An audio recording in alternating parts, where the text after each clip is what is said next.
Well, a doctor recently told me that I have stage 2 kidney failure. Not something that you want to hear. Stage 2 kidney failure. He recommended, in fact, he pretty well insisted that he refer me to a nephrologist and I should go get a complete workup because I possibly, in the not too distant future, may need to be on dialysis and even a kidney transplant. That was devastating. He was wrong. He was wrong. This was just brought to mind by a comment on my previous video from a fellow who was going through the same thing, but believed the doctor, and they damn near killed him, diagnosing and trying to treat a non-existent problem. And let me tell you the story.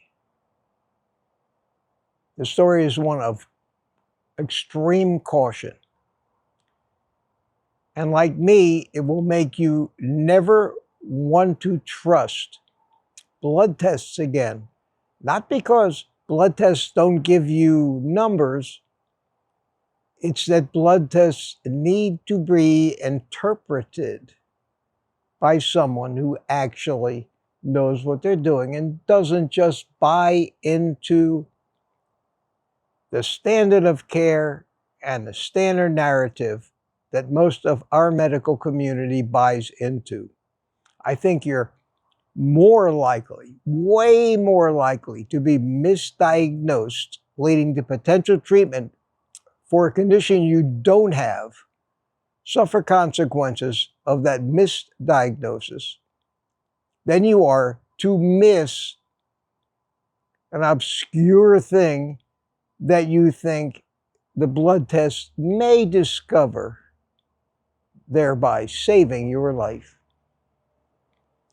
What is the ratio? I don't know, 500 to 1? Are you 500 times more likely to be harmed by the misinterpretation of blood work than you are to miss something that you could have found early? Are all those blood tests really necessary, or are there a few really useful blood tests that I think everybody should take and not subject themselves to the hazards and dangers of misinterpretation of the numbers that you got? Mark Twain said, there are 3 kinds of lies. There are lies, there are damn lies, and there are statistics. That's fabulous. I wonder what Google has to say about that. Let's see what they say. The saying, lies, damned lies, and statistics, warns that statistics can be manipulated to deceive, appearing objective, but potentially misleading. It highlights how statistics can be used to support weak arguments, even unintentionally. Wow, wow, wow. Wow, wow. That's true. That's why they're the darling of the medical community. And along with statistics are studies. And if you think statistics can be manipulated, studies are a whole nother level of deception. Using statistics and adding it to conflict of interest, biases, to the point where the term nutritional studies is an oxymoron. Now, let me tell you my story. And I want to break it down and give you a lot of information about how this happened and how my complete skepticism and distrust of the medical community probably, in fact, definitely saved my life. And I'm only talking about one blood test here. If I went into statins, we'd be here all day. I had kidney stones. How did I get kidney stones? By adhering to their dietary advice. Eating tons of superfoods like spinach, oxalate-heavy plants, chocolate, tons of almonds, which are terrible because of cyanide and oxalates, and billed as a superfood. Well, I got awful kidney stones. I went to the hospital because of these kidney stones. The first time, because it stuck, and I had to have surgery to remove it. The second time I went, I knew I was having a kidney stone. I had the pain. I went to the hospital. They took the CT scan. They called in an on-call urologist, and they decided it would probably pass on my own, and they didn't need the surgery. So I left the hospital with some painkillers and instructions to contact, and they gave me a card, this particular urologist that had seen me within 7 days for a follow-up appointment. I thought it wouldn't be a bad idea to be set up with an outside urologist, outside of the VA, just in case. My kidney stones are almost gone now. And as an aside, it turns out that the carnivore diet and not eating any oxalates has allowed the ones in my body to dissolve. I started oxalate dumping. My kidney stones started getting smaller. I had 8 of them. They started moving around because they got smaller, and I eventually got rid of them and passed most of them without any fanfare. So I got out of the hospital. Next day, I tried to call the urologist's office, and they told me that as soon as they could see me was 6 weeks. I said, well, I just got out of the hospital. I saw this doctor in the hospital, and he said he wanted to see me in 7 days. Well, I'm sorry, sir. We can't take any new patients until 6 weeks. And they made an appointment for me. Well, about 4 days later, I passed the kidney stone. And that was the end of that episode. And I said, well, I may as well go see this guy, but I don't want to be examined by this guy. What I want to do is interview him. I want to decide if I want to hire him to be my doctor. Well, I learned you don't want to go into a doctor's office with that attitude. They're arrogant. God's gift to the world. You don't want to play by their rules. You can just go somewhere else. And that's a typical doctor's office attitude. Most of us see that when a doctor recommends statins to us and we say, no way, and we get a lecture and they get mad. And in a lot of cases, they fire us as a patient.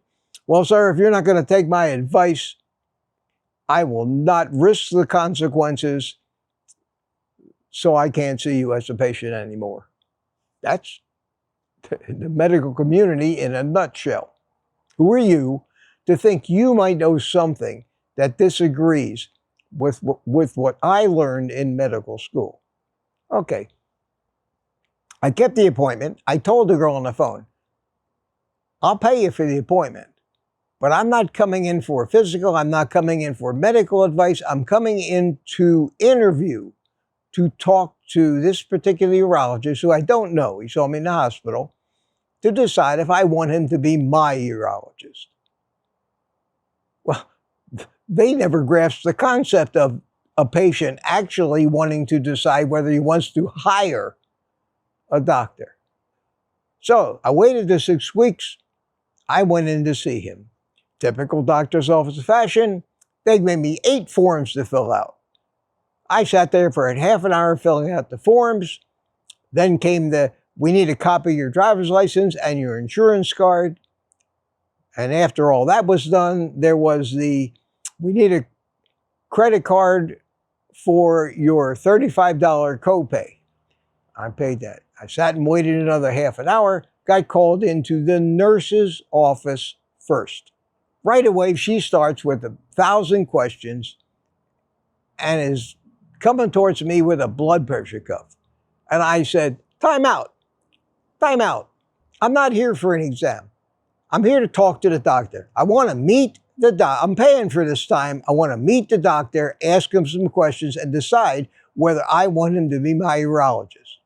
Well, she got all huffy. Well, it's our policy. We need your blood. You don't need my blood pressure. And we got in an argument. Well, right away, I'm an uncooperative patient. I'm not even a patient yet, but I'm uncooperative. She went away and I finally got in to see the doctor. He already had an attitude because the nurse told him how difficult I was, when in actuality, I'm very easygoing. I just wanted to have a little conversation with the guy. You'd think he'd enjoy spending 5 minutes with me and not having to do anything and earn the same amount of money. We started talking. I didn't like him. He didn't like me. He was an arrogant, full of himself, self-important, narcissistic, typical doctor. And I said, Doc, I'm going to pass. I said, my kidney stone passed, I'm going to pass. And as I was saying goodbye to him, he's flipping through all the paperwork from the hospital. He comes on my blood tests. And he says, well, you can pass if you want to, but you have stage 2 kidney failure. Fortunately, I already knew why he might get that impression. And I knew that it was bogus. And it showed me even further that this was a urologist I wanted to stay away from. And let me explain to you why so many healthy people, carnivores, people on keto, the 12% of people in this country that are metabolically healthy are constantly diagnosed with kidney failure. It's simple, it's explainable, and it's obvious. And the only people who don't know about this, it seems to be the medical community. The misconception comes from a blood test called Now, this is a little technical, and I hope you follow me through it. The misconception and misdiagnosis comes from a misinterpretation of certain blood tests. There's a number of them that pretty well are misinterpreted for exactly the same reason. Number one, a test called eGFR. Stands for Estimated Glomerular Filtration Rate. It's a measure of how well kidneys filter out the things the body needs to hold on to from the things it wants to get rid of. People who are sick normally see this as protein in the urine, sugar in the urine, and other things that should have been filtered out but got through. That indicates the kidney is not filtering properly. Glomerular filtration rate. So, looking into eGFR, you say, well, how do they figure? It's estimated. It's not an actual number or anything. It's estimate. Well, how do they estimate eGFR? Well, it's estimated by the level of creatinine in your blood. Whoa. Well, what does that mean? Let's see what Google AI has to say. What does a high creatinine level on my blood test mean? A high creatinine level suggests your kidneys might not be filtering waste properly. This could be due to things like dehydration, kidney problems, diabetes, or even certain medications. Your doctor will likely do further tests to determine the cause and the severity. For medical advice or a diagnosis, consult a professional. Always. At the end of every question of a medical nature, you'll hear that phrase. Okay, so now I've learned that the Google AI can't really put opinion in these kind of questions. These are distinct questions with accepted answers, and I have no reason to doubt that they're true. Yes, eGFR is a calculated number based on the level of creatinine in your blood. I say, okay. So now I'm worried about whether my kidneys are dumping protein in my urine. And I've heard that if you pee and you get a lot of foam and bubbles, that indicates your kidneys are dumping protein, which would be explained by a high GFR rating. So I said to myself, well, let me ask Google. So I asked Google, what does it mean when I have very foamy urine? Foamy urine can indicate excess protein, possibly due to kidney problems like diabetes or high blood pressure. However, it can also be harmless, caused by forceful urination, dehydration, or even toilet cleaners. See a doctor if it persists or worsens, especially with other symptoms. For medical advice or... Okay, let's see if my theory is correct. I will ask Google, can a meat-heavy diet cause high creatinine?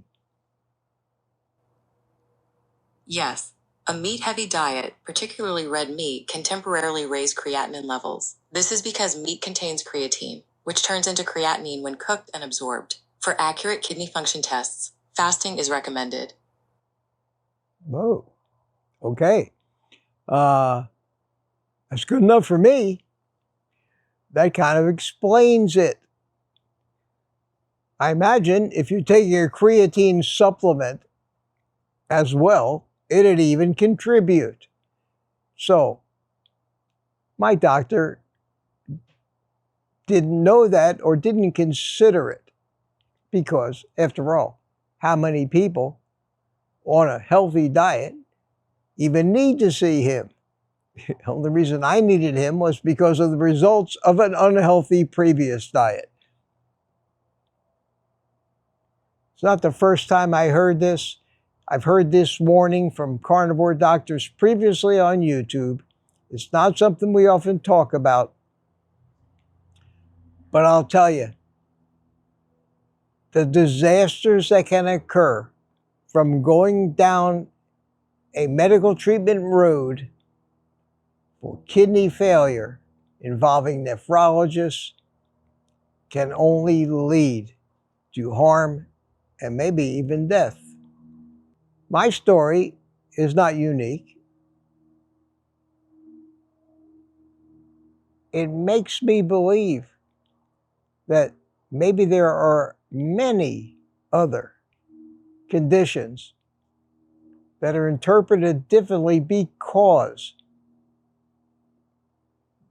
we live on a kind of a prehistoric lifestyle, not the modern sugar-based, carbohydrate, diet-based advice that we've been getting for 50 or 60 years. I hope that you look this stuff up for yourself. It's easy to research and it's easy to find good answers. Have a conversation with this AI about real medical things, and you'll be surprised how often you find out that the doctor might be right, but not necessarily because of this, that, or the other factor. And it's amazing how many times you'll hear, because it's probably more and more common, that our lifestyle influences a lot of things, cholesterol being one of them too. So, for what it's worth, a little rant today. As usual, take the rest of the day off and eat meat.